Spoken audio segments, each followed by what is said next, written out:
Hello everyone, আমি জ্যোতি। আমার নতুন আরেকটি ব্লগে সবাইকে অনেক অনেক স্বাগতম। সকাল থেকে ব্লগটা শুরু করছি একদম সকালবেলা।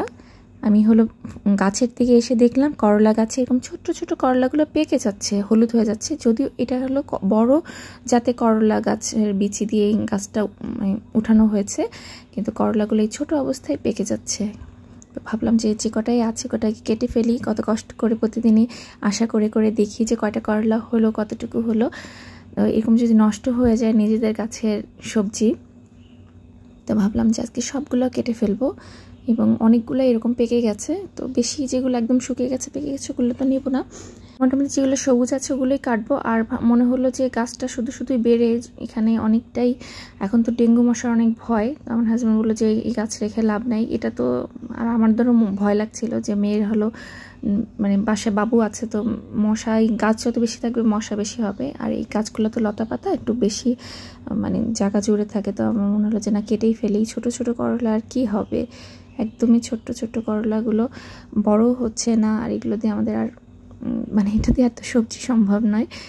মনি দিদির সাথে মজা করছিলাম যে এগুলো দিয়ে আমি করলার রেজালা বানাবো। গাছের একটা দুইটা সবজি যেটাই হোক না কেন ওইটাই মজা, ওইটাই কোনো মজা করে কিছু করতে হবে। কিন্তু এটা মজা করেছিলাম আসলে। এইটুকু করলার রেজালা কি হবে, এগুলো সব অন্য করলার সাথে হয়তো মনে একদিন ভাজি করে দিবে। কিন্তু ভালোই কিন্তু হয়েছিল, একদম লতার শেষ প্রান্ত পর্যন্ত এরকম ছোট ছোট অসংখ্য, আমরা গুনেছিলাম প্রায় 15-16টার উপর এরকম ছিল। এই যে এগুলো কিন্তু ছোট ছোট ছোট ছোট করলা। এগুলো যদি মানে সেই বড় করলাটা হতো তাহলে তো কত করলা। আর এই যে একটা পুঁই শাকও আছে, এটাও কেটে ফেলবো। এগুলো না আমার মনি দিদি কাজ। ও হলো একটা এরকম টবে একটার ভিতরে করলার বিচি ফেলে রেখেছিল, আর একটার ভিতরে যে পুঁই শাক বাজার থেকে আনার পরে নিচের অবশিষ্ট অংশটুকু এখানে রেখে দেওয়ার পরে এরকম লতা পাতা বের হয়েছে, বড় একদম চিকন কিন্তু বেশ লতা অনেক বড় হয়েছে গাছটা। তো এগুলোকে এখন সব কেটে পরিষ্কার করব। পুঁই শাকটাকে আগে কাটলাম, তারপর করলা গাছটাকে। যে আমার মেয়েও চলে এসেছে আমাকে সাহায্য করার জন্য। নিজের কাছে যে কোনো কিছু না মানে কাটতে বা মজাই কিন্তু লাগে, সবজি হোক ফল হোক। একটা মরিচ গাছ বা একটা ফলের গাছ, সে কোনো কিছু কিন্তু অনেক মজা। এই যে পুঁই শাকও মনে হলো যে মনিদা বললো যে আর 2 দিন অপেক্ষা করা মানে আমাদের জন্য একটা বেলা হয়। এই যে এতগুলো কিন্তু পুঁই শাক হয়েছে, ভালোই মিষ্টি কুমড়া দিয়ে আমাদের একদিন হয়েই যাবে। আর এই পাকা পাকা করলাগুলো, বাকিগুলো ইপসির কাছে, ওগুলো দেখাচ্ছে একসাথে কতগুলো হলো। আর সেই সাথে ভাবলাম যে কিছু বিলাতি ধনে পাতাও কেটে নিই। এটা একটু বড় হয়েছে 2-1টা পাতা, যেগুলো বড় হয়েছে এগুলো তো একটু কিছুদিন পরেই হলুদ হয়ে যাবে, তো একদিন পরে বড় বড় দেখে একটু কেটে নিচ্ছি। এগুলো আমার মনি দিদিরই লাগানো। তো যাক, অনেক তরকারি কাটা হয়েছে, এবার রান্নায় চলে ফিরে আসি। আজকে করছি হলো মাটন। সকালবেলা খাসির মাংস একদম প্রেসারে বসিয়ে রেখেছি, হতে থাকুক, অনেকটা সময় লাগবে। যদিও এই সকালবেলার প্রেশার কুকারের সিটিটা কিন্তু অনেকেই একটু ডিস্টার্ব মনে হতে পারে, যারা সকালে একটু ঘুমায়, আরামের ঘুম। অনেকগুলো কিন্তু সিটি লাগে। চুলার গ্যাস একদমই কম, অল্প আছে। আজকে একটু আলু দিয়ে করছি খাসির মাংসটা।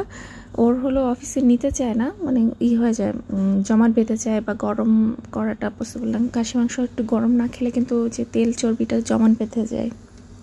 আর মনি দিদি একটা সবজি করেছে, ভাত করে ফেলে। আমি সাথে আমার মানে আমি একটা তরকারি করি, মনি দিদি একটা করে। আর মেইন যেটা থাকে মাছ মাংস, এটা রান্না হয়ে গেলে পরে মনি দিদির মুরগিটা বসিয়ে রাখবো। কারণ গ্যাস তো এখন মনে হয় না, প্রেশারে একটুখানি কষালাম, এরপরে ইন্ডাকশনেই দিয়ে রাখতে হবে। আর এই যে আমার মেয়ে কতটা লক্ষ্মী বাচ্চা হয়ে যায়, ও মাঝে মাঝে না সকালে উঠে, আমার মাঝে মাঝে দেরি করে উঠে জামা কাপড়ের প্রতি সপ্তাহের জামা কাপড় বাবা আয়রন করতে দেয়, নিয়ে দাঁড়িয়ে আছে, বাবার হাতে দিবে।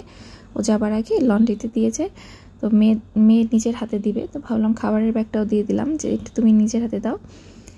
এরপরে সকালের খাওয়া দাওয়া কমপ্লিট করে, সব কাজ কমপ্লিট করে আমি কি করতে বসেছি জানেন? লিস্ট করছি। কিসের লিস্ট? আমি আজকে পিঠা বানানোর লিস্ট করছি। আমার বোনের আর 2 দিন পরে বেবি শাওয়ারের অনুষ্ঠান আছে, তো সেই স্বাদের 7টা পিঠা আমি 7 মাসের স্বাদ, তো 7 মাসের স্বাদে 7টা পিঠা বানিয়ে নিয়ে যাব চিন্তা করছি।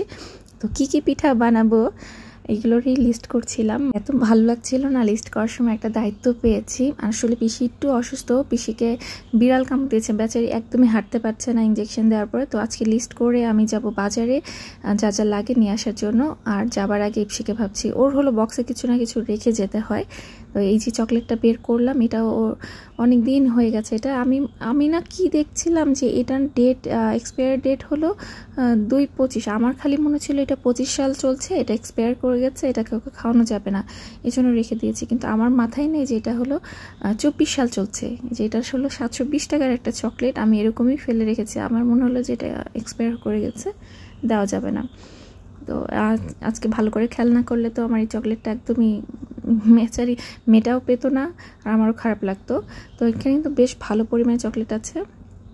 এটা একটা বক্সে কিছু রেখে গেলাম, ঘুম থেকে উঠলে মনি দিদি দিবে। আর আমি হলো বের হয়ে পড়লাম বিকেল প্রথমে চলে আসলাম শাড়ি দোকানে। এখানে এসে বোনের জন্য একটা শাড়ি দেখছি, তো ভাবছিলাম বোনকে একটু পিঙ্কিশ টাইপের কালারে ভালো লাগে। তারপরে এই যে সবুজ আর পিঙ্কের মধ্যে কনফিউজ ছিলাম, পরে ফাইনালি দুইটা একসাথে টানিয়ে দেখলাম যে এই যে মিষ্টি কালারটাই ভালো লাগছে, তো মিষ্টি কালারটাই বোনের জন্য নিয়ে নিলাম।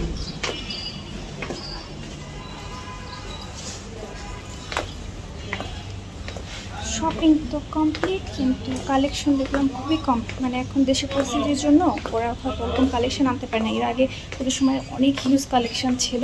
যার দোকানটা একটু পরিচিত, তো এখানেই প্রথমে চলে আসি। বেনারসি পল্লীতে এত দোকান, কনফিউজড হয়ে যেতে হয়। প্রথমে ইচ্ছে ছিল একটা ঢালা সাজাবো বোনের জন্য, তো বোনের জন্য হলো একটু টিপ নিয়েছি, সিঁদুর, একটা ক্লিপ, তারপরে মানে ফুল চকলেট এগুলো দিয়ে। পরে না সময় করে ঠিক উঠতে পারিনি। আর এই তো বেনারসি পল্লী নিয়ে এখান থেকে রিক্সা নিয়ে বাসার দিকে যাচ্ছি, যে আবার আগে টুকটাক একটু কেনাকাটা আছে, সেগুলো করে সেরে নিব। তো বাসায় ফোন দিলাম, মেয়ে নাকি ঘুমায়নি, অপেক্ষা করছে, দুষ্টামি করছে। আমি হলো এই জন্য তাড়াতাড়ি যেটুকু যা বাকি আছে কিনে নিব। বাজার টাজার সব মানে আর একটা দিনই তো আছে, কালকের দিনটাই আছে, তারপরে তো যাব।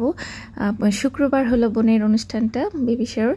তো এখানে না একটা ভ্যানে হঠাৎ চোখে পড়লো এরকম সুন্দর সুন্দর ওয়াল পেন্টিং বা আর্ট এরকম আছে। এটা কোনো কাভার করা নেই, গ্লাস করা নেই, একদম সিম্পলি, এবং প্রাইসও কিন্তু খুব রিজনেবল। এই যে ছোটোগুলো 30 টাকা করে, আর একটু বড় যেটা এটা হলো 50 টাকা করে।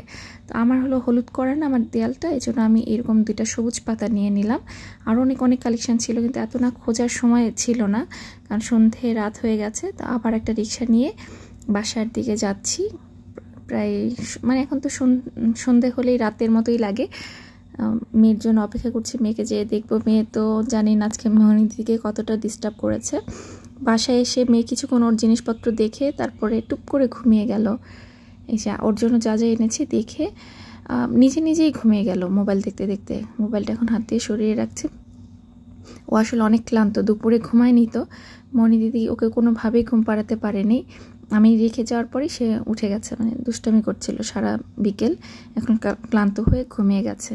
একটু সময় ঘুম পাড়িয়েছি ওকে, ঘন্টাখানিক। ওর বাবা আসার পরে আবার ওকে নিয়ে বের হলাম। আর এই যে এখনও ঘুম হাই তুলেই যাচ্ছে, ঘুম শেষ হয়নি।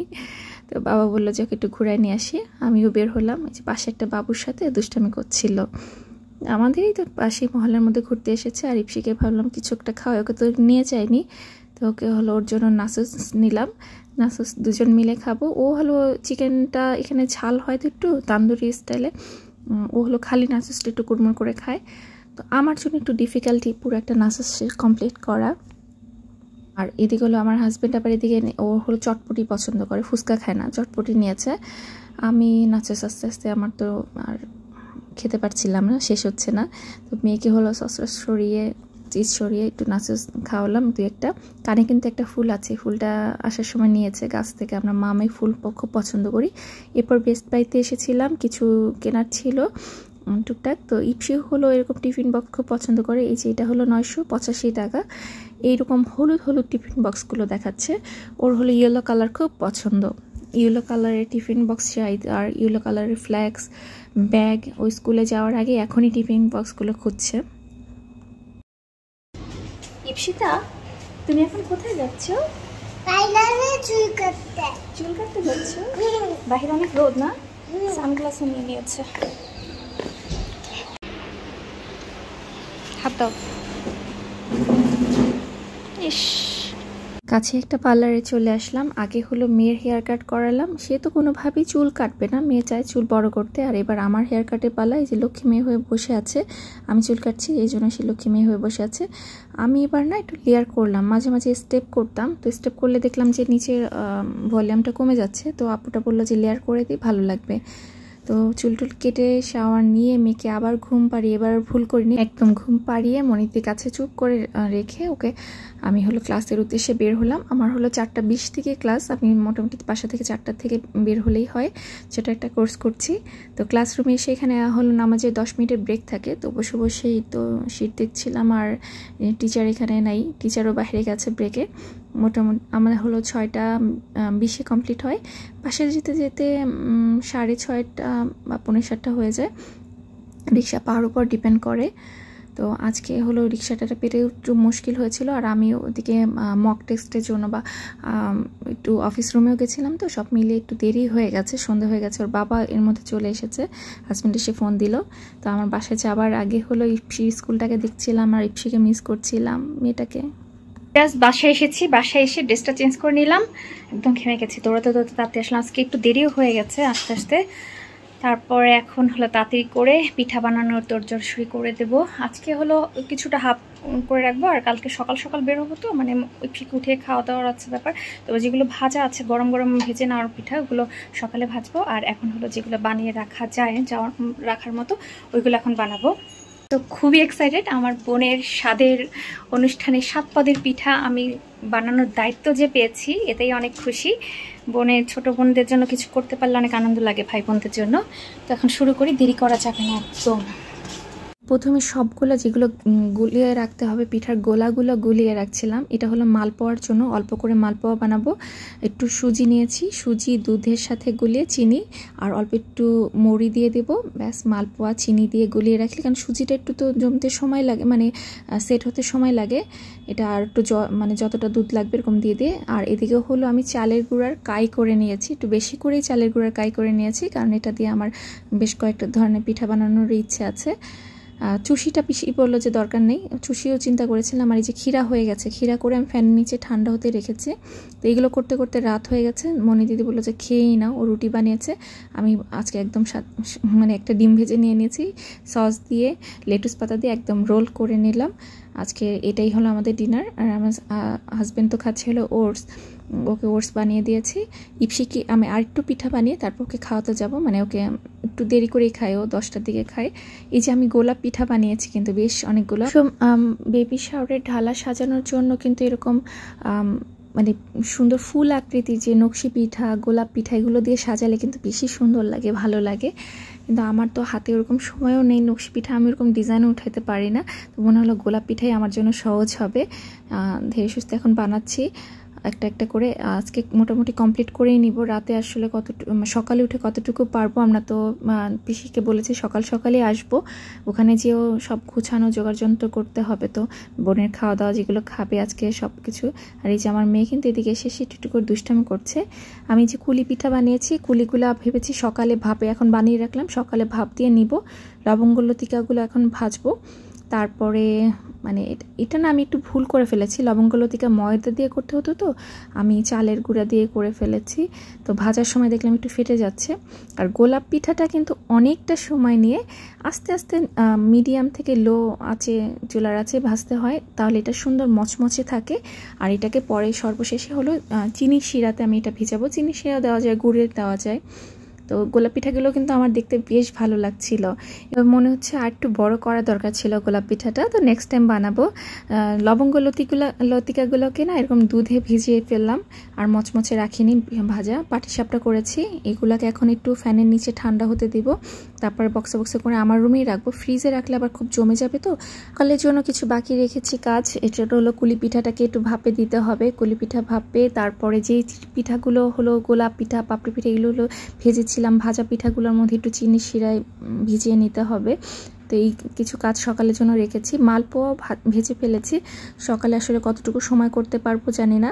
সব ধরনের পিঠাই আমার বানানো শেষ, মোটামুটি রেডি। এখন হলো কালকে সুন্দর করে গুছিয়ে বোনের জন্য নিয়ে যাব বোনের সাধের অনুষ্ঠানে।